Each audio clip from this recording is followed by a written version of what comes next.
The movie kind of plays with Madame Web's sort of origins and history. How did you arrive at the story that you're telling here? Well, I was very lucky that it sort of came as a script sort of already when I got it, and so it was about me taking that and helping shape her and bring her more to life. So, what I was very excited by was the fact that this was an unusual superpower. It's not one that probably most people would have on their top five, maybe not even the top 10. I'd like to see the future. But I just thought that was a really interesting concept. And, because it was so psychological, that it could be a thriller, a psychological thriller, more cerebral and therefore more grounded. And I found that really interesting and exciting to explore that in the cinematic world. Yeah. Did you have a look at the comics, or were you kind of more influenced by, thrillers, existing thrillers?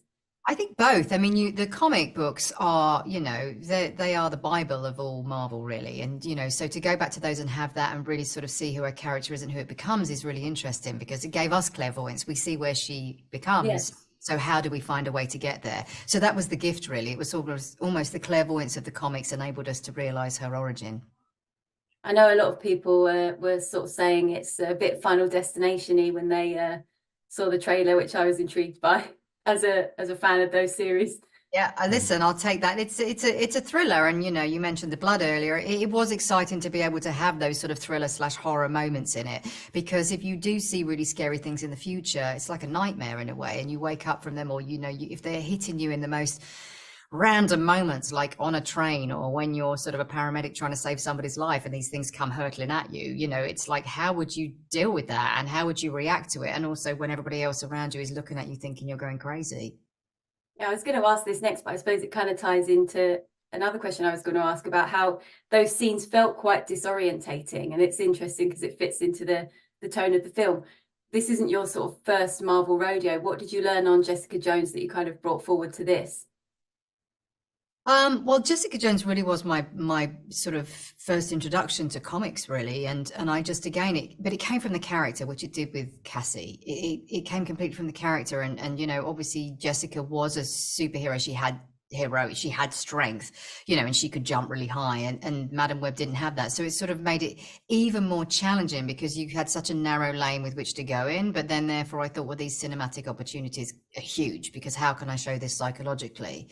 And Jessica as well had PTSD, so I'd already done some playing with the mind, so obviously I wanted to make it different. You can't do it the same. We couldn't shoot it in the same way. So I had to come up with a technique of clairvoyance and, figure out how to find a way in and out of that, which became quite a rudimentary use of a diopter in front of the camera, which probably I shouldn't give away because that's a spoiler. But these wonderful actors allowed me to run around while they were in the middle of intense scenes. Moments, especially the diner, which is one of our favorite scenes. Yeah, I love the diner scene. Yeah, Tahar, I was going to say, this is a kind of different movie than you've done before. What really drew you to the project?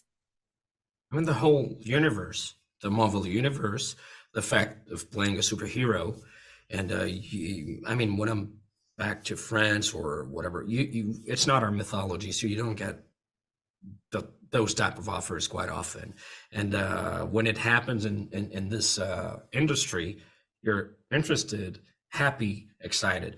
But then you have to read the script, and the script was good.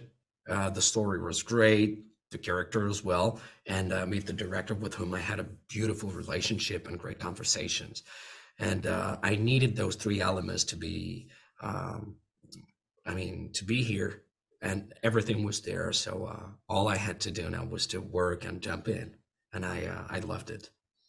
It's interesting you say jump in, because I was going to say, how was it jumping into the kind of action side of it? How much of it did you get to do? I did as much as I could, and he did a lot. He's being modest. Yeah. He did a lot.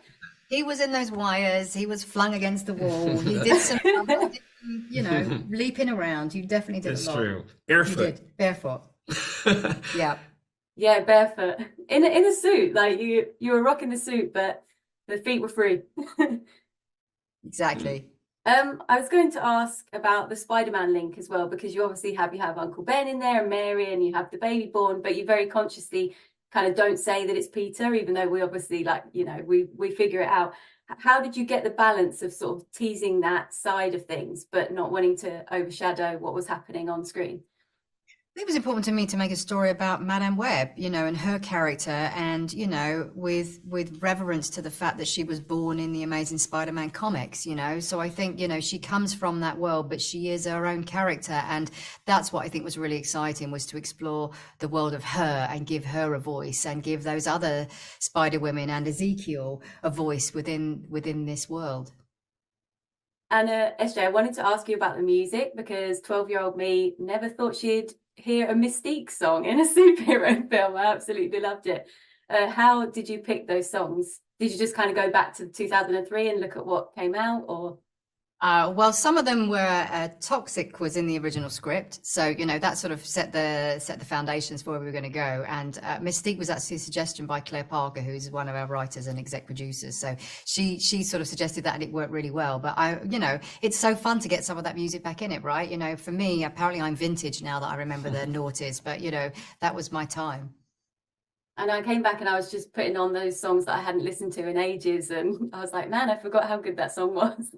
Fantastic. I know. Good, right? It gets you to go back to your old, well, new Spotify playlist, but maybe back in the day, naughty Spotify playlist. Yeah.